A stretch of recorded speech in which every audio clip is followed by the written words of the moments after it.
crop to split them. What's the nutritional value of some of the pollen, say almond versus Almond is blueberry extremely, versus?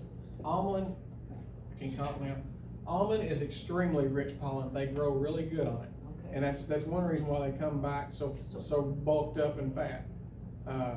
Is because it is a really good pollen source. The honey off the almonds, you wouldn't want it if I'd give it to you. It's bitter. It's nasty. So leave that honey and let them eat it up, and hope they'll eat it all up. We've been known to take full honey frames because too much in there. We've been known to take full honey frames that you think, man, that's dollars. No, that's bitterness. And set them out and just let the bees rob them out. Oh, okay. It's not any count to eat. It's good for the bees, but it ain't no count for tasting.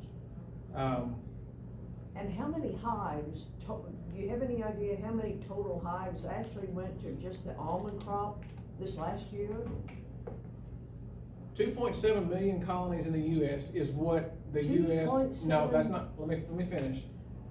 Supposedly, from the statistics, 2.7 million colonies is what's in the United States. Oh, 1.8 million is what goes to the almonds each year. wow.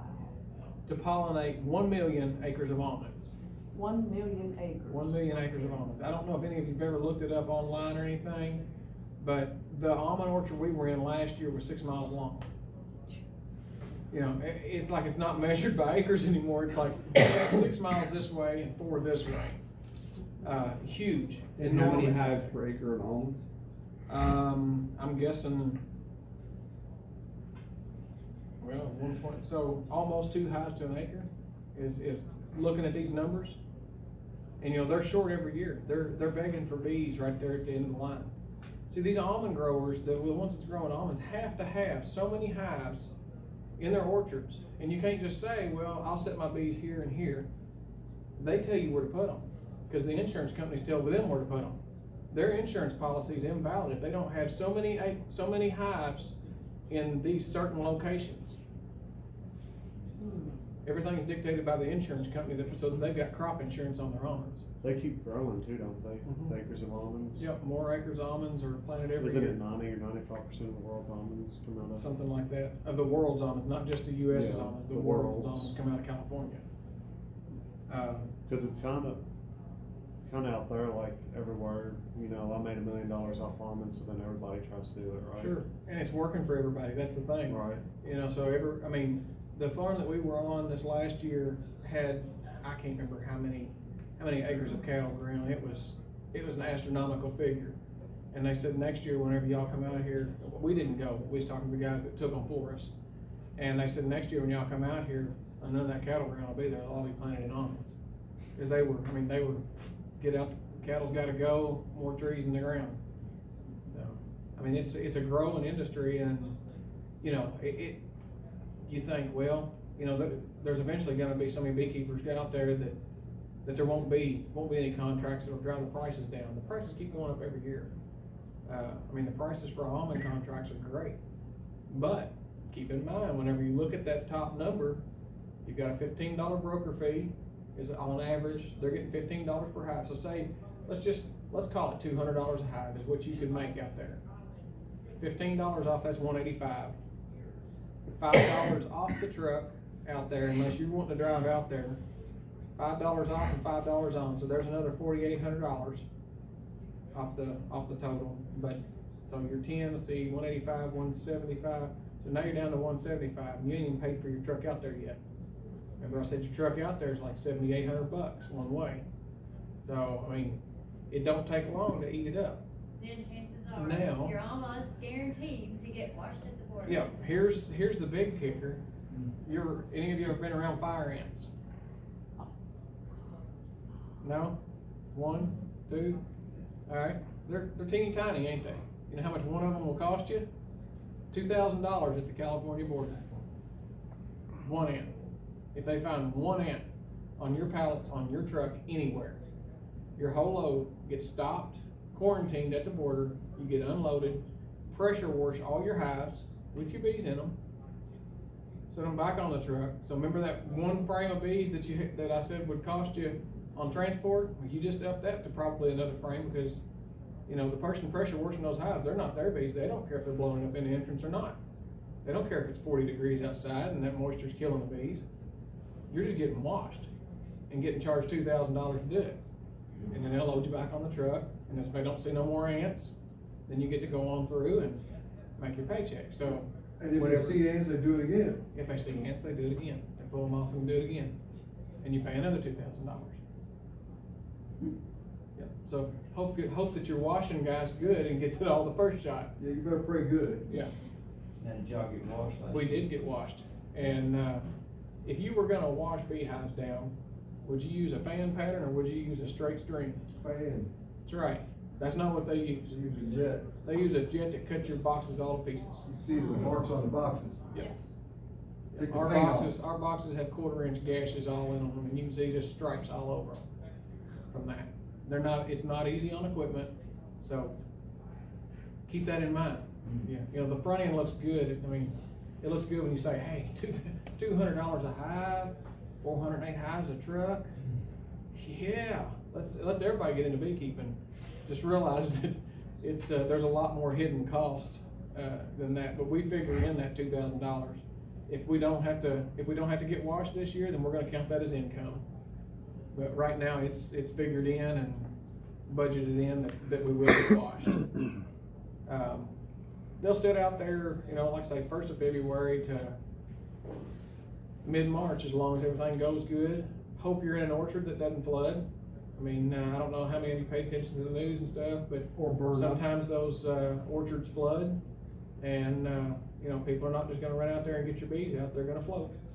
You know, those pellets will, you hope they float a little bit, keep them out of the water, but, and that's another advantage of a double deep, is if they've got somewhere to go, you know, if that water comes up that high in the bottom, at least they've got somewhere to go up here.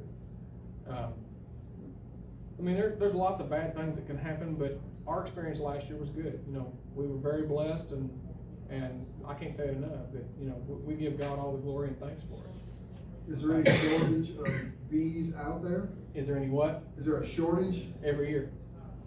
Well, no wonder. Every year. Sounds difficult and risky. Well, I mean, and that's why you get paid $200 a hive for almonds, and you get paid $50 to $60 a hive around for melons and blueberries and stuff like that. You know, your prices could be all over the board. You may be anywhere from $40 to $65, maybe $100 if you find somebody that's generous and desperate on some of these other crops. But the only thing that we've got experience with at this point is pumpkins, watermelons, and almonds. The pumpkins are good. There's not that real big, huge push that they've got to worry about so much fungicide and everything. So pumpkins are fairly safe, or my experience with them are. We haven't done a lot of it, but didn't have any problems at all with pumpkins. And those were actually my son's house. They wouldn't even mind. I said, you know, this looked like a safe gig, so he did it. Now this year he's all in. He's done it. He did almonds last year, and he's done watermelons this year. Picked the places that he wanted to go, and of course he picks the contracts that are a little bit higher in money. He's a little bit more of a risk taker than he should be sometimes. I said, you know, we don't know about this. Yeah, it's $10 more a hive. The way I've got it figured, if I lose this many more, I can still pay for it with the profit that I made off of them. So he's getting it figured out. He does good. He's right beside me every day, and I wouldn't want to do it without him. That's for sure. I don't want to work that hard. What do you use for your lid covers? For my lid covers, half-inch plywood. Use plywood And that's another thing with an that's exterior probably paint a or lot. something? Do what? You just paint them with an exterior paint I or don't even something? paint them. That's cost and time. We used to, but. You just replace them every year or something? You can usually get 3 or 4 years out of them. What, half inch or 3/4? Half-inch. Half-inch Do you is have what we anything on like. the Just regular plywood, not extra or grade or anything? No, it's too expensive. You're a beekeeper, you're supposed to be cheap. I'm just. It'll rot, it'll throw away, and then you do it again. You gotta Okay. remember, you can get all this rot resistant equipment, but it's not forklift resistant. Forklifts still tear the crap out of it. And the stainless steel hives are a little bit expensive. Right, and cold. And cold, yeah.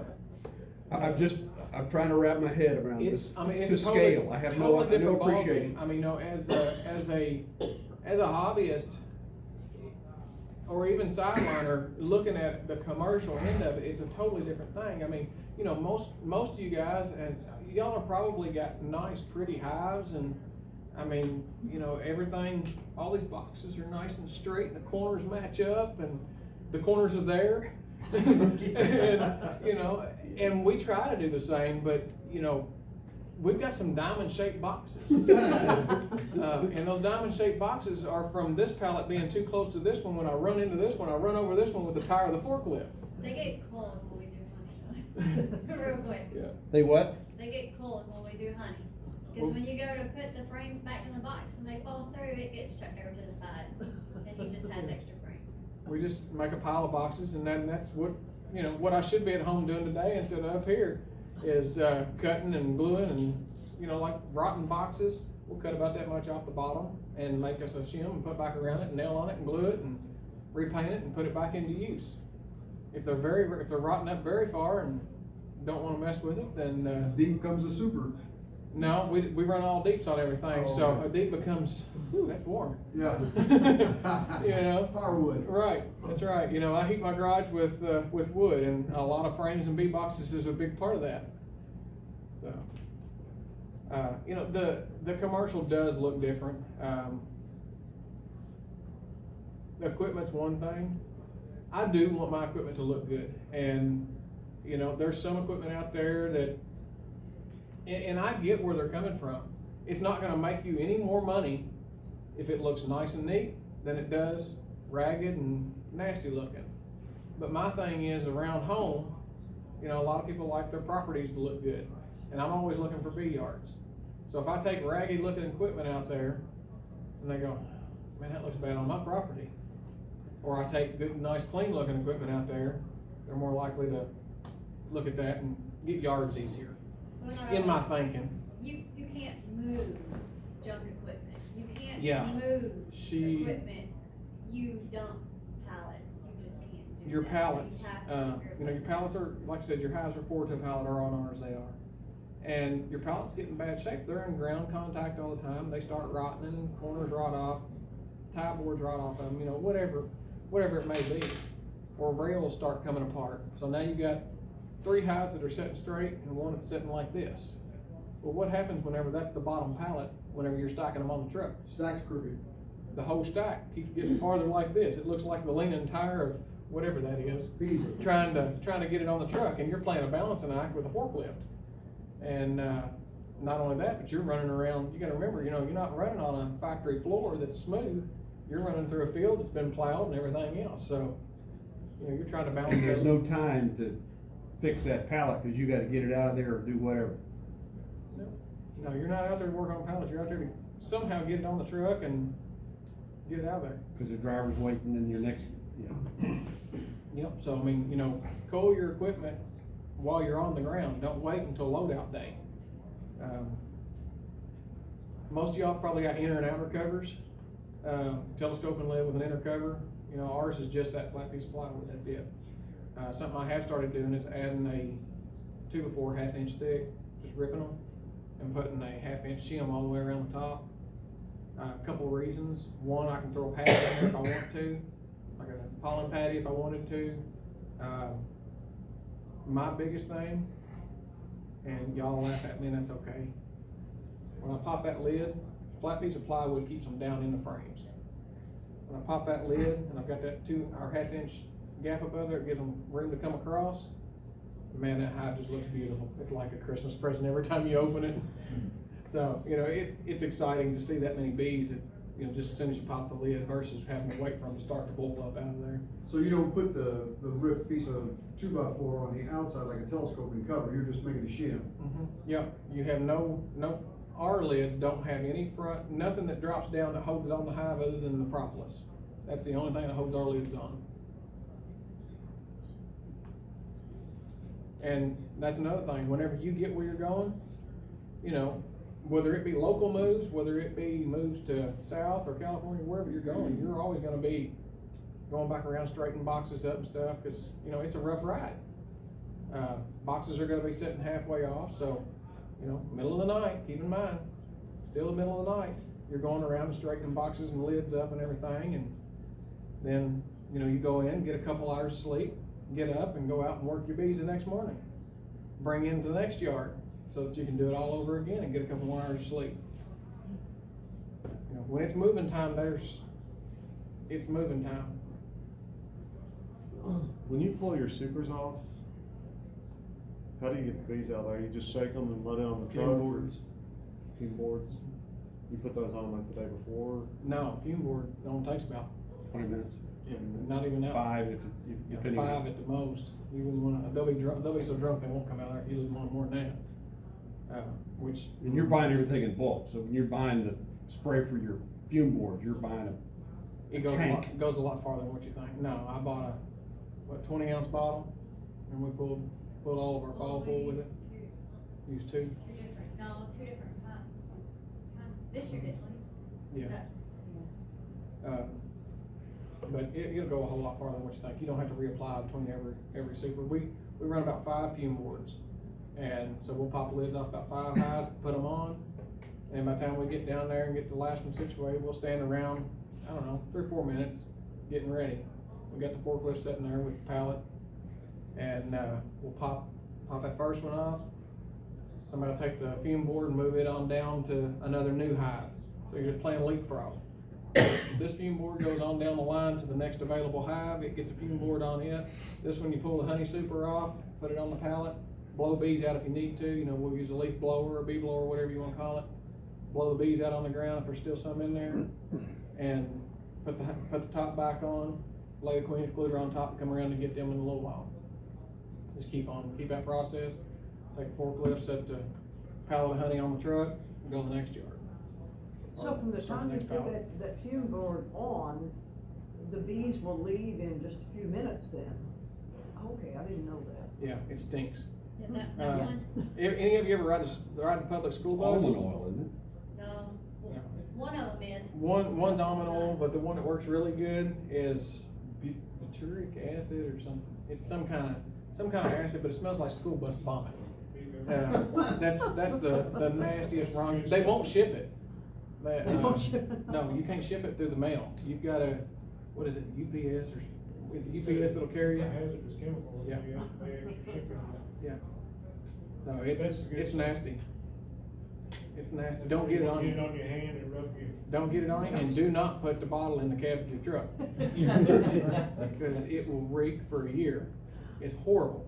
I don't think you get the idea. But, Jake Osborne pulled up beside me, it's been back in the summer, I said, you just keep on going. Had it all over. Spilled out in the back of his truck, in the bed of it. I got a question about your splitting. Do you immediately put new queens in? Mhm. Just want to put them in? Yep, as soon as I split, in a cage, don't directly Yeah, I know release, what but you're saying, yeah. we put them in a cage as soon as we split. That's a debated topic. Some people say you gotta wait, some people say you don't. Yeah. Well, it's a small yard or whatever, they say, well, wait 4 or 5 days and knock off all the cells and then put it in. Right. But you just immediately put it in there and go. Yep. Now, does it sit around like overnight before you actually move it, so, no, you're No, moving it what that we day? do, and like I said, this is to try to be more efficient at it.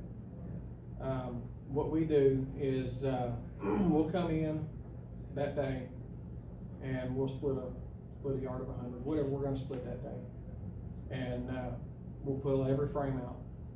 If it's a honey frame, we'll lean it up against the hive here. If it's a, brood frame, we'll lean it up against the hive here.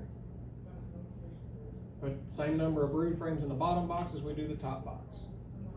You've got your top box sitting over here on one of your other on your other hive.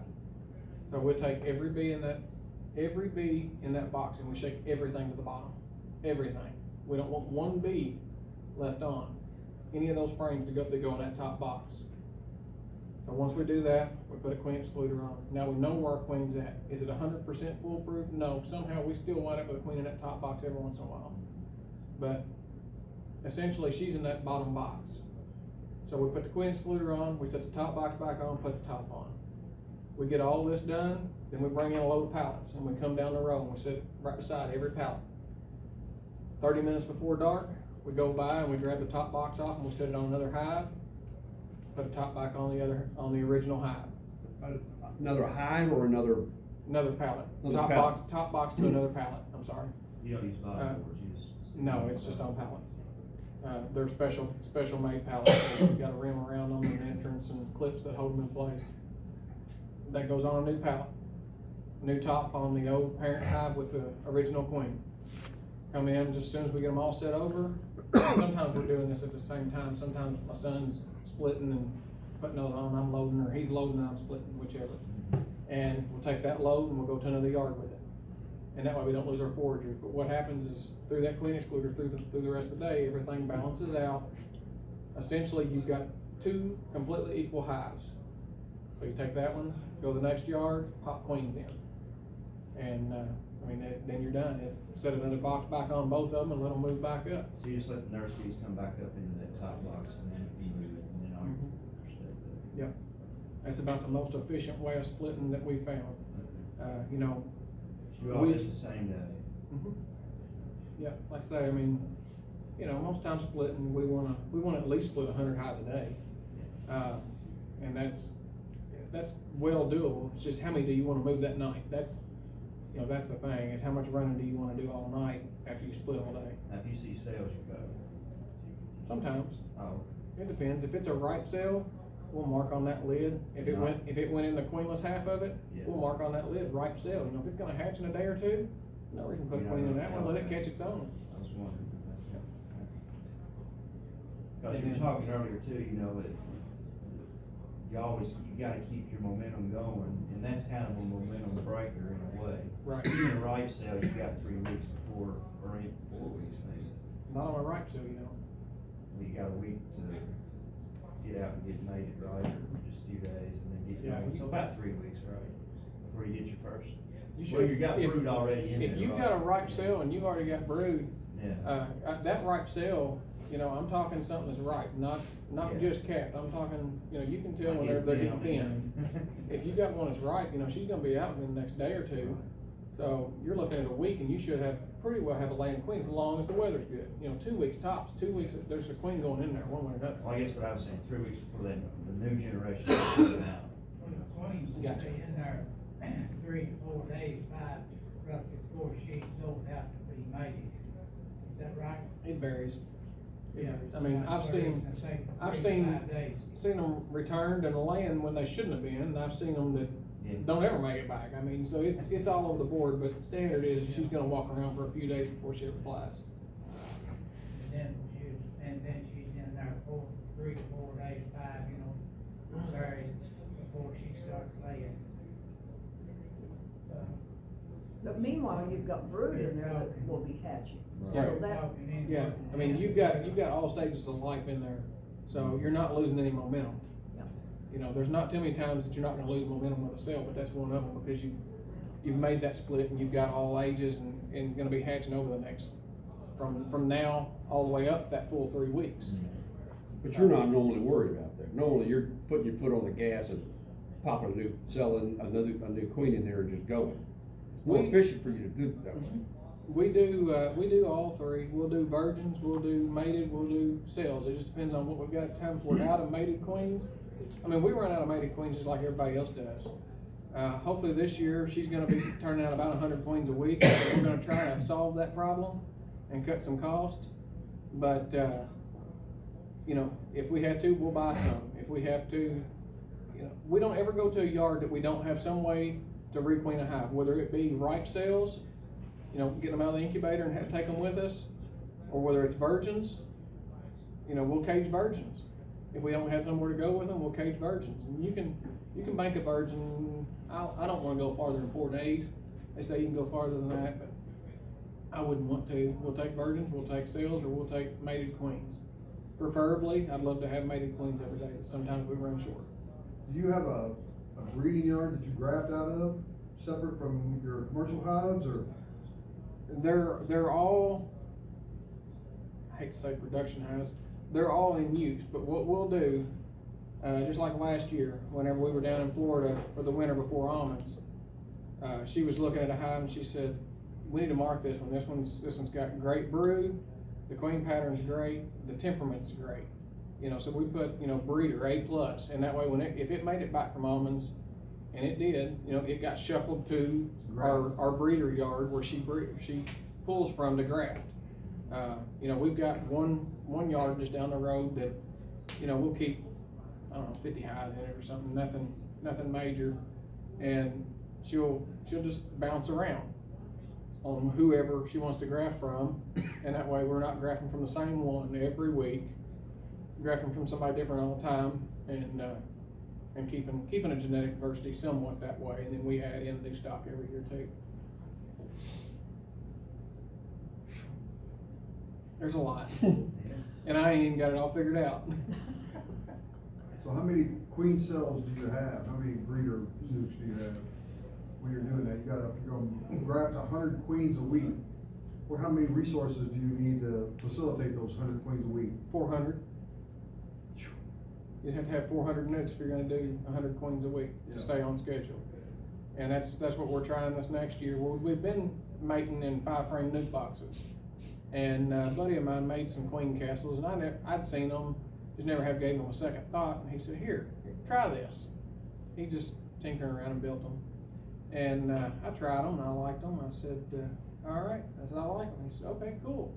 I said, make me 100 more of them. And he said, do what? I said, yeah, make me 100 more of them. So You're talking about the little... No, we tried that. I tried that with 2 of them, and those things are not worth what they're made out of. Okay. Yeah, they got a queen mated, but it swarmed out before you can catch it. Because So you know how long it takes to lay out one of those little So what's a frames? queen castle? Queen castle is a 10-frame box divided into 4 sections. It's got 4 dividers in it, holes going out all 4 sides. So there's 2 frames in each? 2 frames in Okay. each. It cuts down on your resources. So, and also early queen mating, it helps with your heat. So you've got a 10-frame box, everything's underneath the same cover, and it's got individual covers, but all frames of bees in there generating heat versus just a little one here and a little one here and a little one here trying to keep their own heat momentum.